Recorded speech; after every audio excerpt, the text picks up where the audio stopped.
संत जनाबाई या वारकरी संप्रदायातील संत कवयित्री आणि संत नामदेव महाराज यांच्या घरी सेविका म्हणून होते.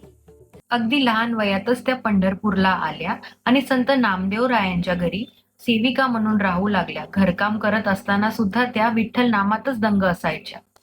जनाबाई रोज दळण कांडण, भांडे घासणे, झाडू मारणे इत्यादी कामे करत असताना नेहमी विठ्ठल भजन गात असत. त्यांच्या निरागस भक्तीने प्रसन्न होऊन भगवान श्री विठ्ठल स्वतः त्यांना मदत करायला यायचे आणि त्यांच्यासोबत काम करू लागायचे.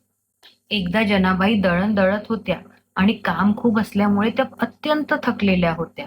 तेव्हा भगवान श्री विठ्ठल स्वतः येऊन जात्यावर दळण दळू लागले.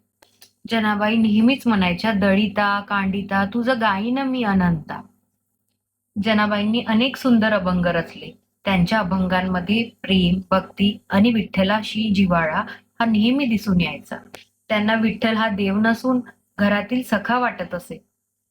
संत जनाबाईंचे जीवन आपल्याला शिकवते की घरातील साध्या कामातही जर आपण देवाचे नामस्मरण करत राहिले तर तीच खरी भक्ती म्हणून आपल्याला घडते. देवाला मोठ्या पूजा नव्हे तर निरपेक्ष प्रेम आणि श्रद्धा प्रिय असते. रामकृष्ण हरी.